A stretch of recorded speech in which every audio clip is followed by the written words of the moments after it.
নমস্কার। আজকে সূর্যদেবের ট্রানজিট নিয়ে আলোচনা করব। সূর্যদেব গতকাল অর্থাৎ 16ই জুলাই তার মিথুন রাশি ছেড়ে কর্কট রাশিতে প্রবেশ করেছে। অর্থাৎ সূর্যের মেন রাশি হচ্ছে সিংহ। সিংহ রাশির অধিপতি সূর্যদেব এই মুহূর্তে কর্কট রাশিতে বসে আছে। অর্থাৎ 16ই জুলাই সূর্যদেব বুধবার কর্কট রাশিতে প্রবেশ করেছে। আগামী এক মাস সূর্যদেব এই কর্কট রাশিতেই থাকবে। সুতরাং আপনার রাশির ক্ষেত্রে কি প্রভাব বিস্তার করবে চলুন তো একটু জেনে নিই। আপনাকে কিছু কিছু লোকের জন্য যথেষ্ট ভালো প্রভাব বিস্তার করবে। সূর্য হচ্ছে আপনার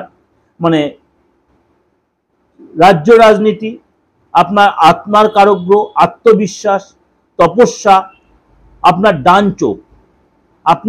চোখ অর্থাৎ পিতা।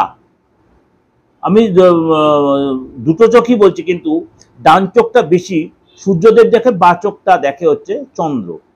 সুতরাং আপনার সরকারি চাকরি, আপনার এগুলো কিন্তু সূর্য যদি আপনার গ্রহচকে ভালো থাকে, গ্রহ আছে বা হাতে সিজে, তাহলে কিন্তু আপনি সেই জায়গাটা রেজাল্ট পাবেন। এবং আপনার এই সময় কি দেখা গেল, এই যে সূর্যদেব আগামী এক মাস কর্কট রাশিতে থাকবে, অর্থাৎ জলরাশিতে থাকবে, তার জন্য কিছু কিছু রাশি একটু সতর্ক থাকতে হবে। এই সময় কিছু কিছু রাশিকে যথেষ্ট স্ট্রং হবে। কোন কোন রাশির জন্য কিরকম 12 রাশির ক্ষেত্রে চলুন তো একটু জেনে নিই।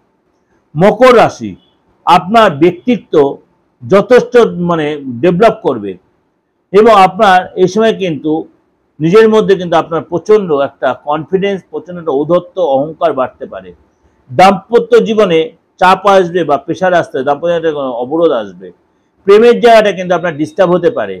এবং আপনাকে বলবো অবশ্যই যে কাজের জায়গায় যে বাধা আসবে, সেটা আপনাকে ঠান্ডা মাথায় রিল্যাক্স হয়ে মেটানোর চেষ্টা করবেন।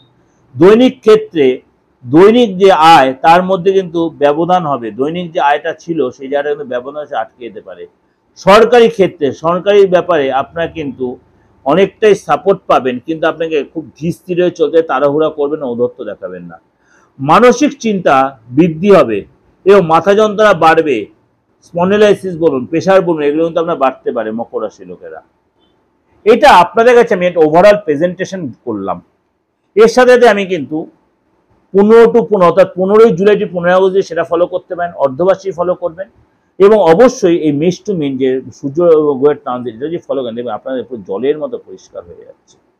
এরপরেও যদি দেখছেন আপনাদের কোনো জায়গায় অবস্ট্রাকশন, অবরোধ আসছে, নির্দ্বিধায় কারোর সাথে গিয়ে দেখান, তার কাছে হাতটা আগে দেখাবেন। তাহলে দেখবেন হাতে আপনার কোনো ফ্যাক্টর আছে যেটা নর্মাল কারোর কাছে গেলে হবে না। যে প্রপার হাতটা দেখে বিচার করতে জানে, সূক্ষ্ম রেখা যে বলে বিচার দিতে, তার কাছে গিয়ে আপনি প্রপার প্রেডিকশনে প্রপার রেমিডিয়াল মেজারমেন্ট করুন, আপনি এখানে বেরিয়ে আসতে পারবেন।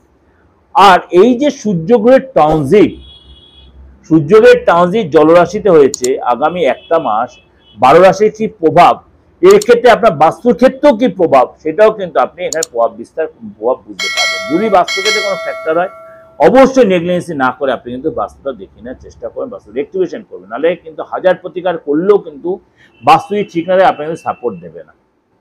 যাই হোক, ভালো থাকবেন। যদি ভালো লাগে অবশ্যই লাইক করবেন, শেয়ার করবেন। যোগাযোগ করতে হলে দেশে বিদেশে যে কোনো জায়গা থেকে 8910733259 94339601 ফোন করে অবশ্যই বুকিং করে নেবেন। অবশ্যই ফিজটা লাগবে, সেই ফিজ দিয়ে আপনি যে কোনো জায়গাতে আপনি আমার সাথে কথা বলবেন। নমস্কার, ভালো থাকবেন।